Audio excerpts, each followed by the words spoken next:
Hello, did you see the brilliant piece by Steve Rosenberg the other day about life, everyday life in modern Russia?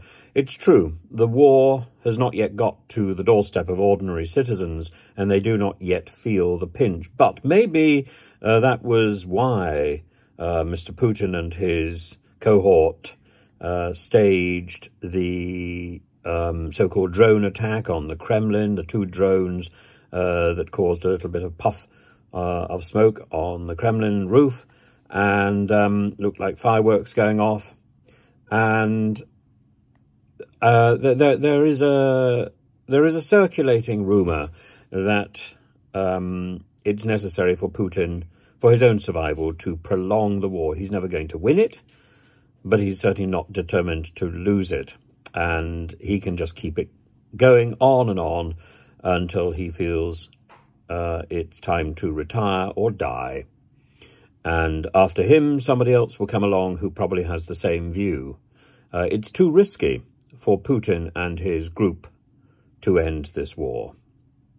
Russian sanctions are damaging the economy already, but Russia has found, or the Kremlin has found, new partners to substitute for the losses caused by Western sanctions. And we cannot know who these are, where this is from, where the new money is coming from, because information is mixed, it's confused, it's censored, and it's siphoned through deceit. But, I mean, if you go through the various reforms that have been ongoing since the war has started, now the Russian school lessons have implemented the patriotism classes from the 1st of September.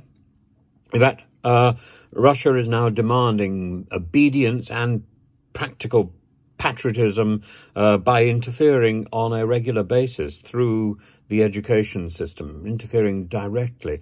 There's people are being offered citizenship all over the former lands that the USSR used to control. So, for example, there was a proposal the other day from the Duma that people who had been offered Russian citizenship in Tajikistan should now be mobilized and sent to Ukraine. People are leaving Russia in droves. Propaganda is everywhere, as Steve Rosenberg observed.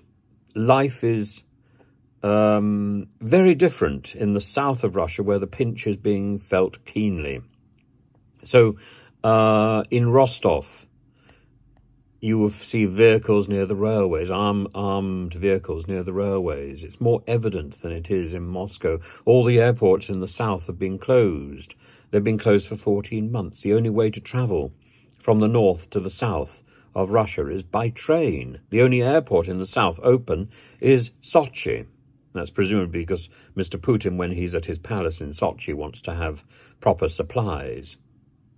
Rosenberg speaks about the posters advertising the military campaign everywhere. He talks about recruitment and the different campaigns to gather supplies for the army and to increase censorship and control. The main targets of censorship before the special military campaign were journalists and critics of the regime. But now anybody can be targeted. For example, the 12-year-old schoolgirls with Ukrainian colours on their Instagram profiles can be targeted. Their families then obliged to leave the country, probably relieved to leave the country. I suppose Putin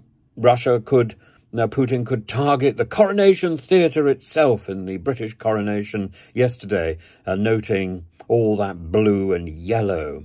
But of course, forgetting that it was still blue and yellow in 1953. So there's a certain madness going on in Russia today. You only have to talk to your Russian friends to know of that madness. And I think it's so important to make that distinction, which is made in Euronews, for example, maybe not in Euronews in English, but certainly Euronews in other languages, and certainly in Russian, that there's a distinction between Russia and Putin's Kremlin. It's Putin's Kremlin which is providing the aggression, and not all of Russia is behind it. Much of Russia is acquiescent because there is no choice. The oppression is extreme.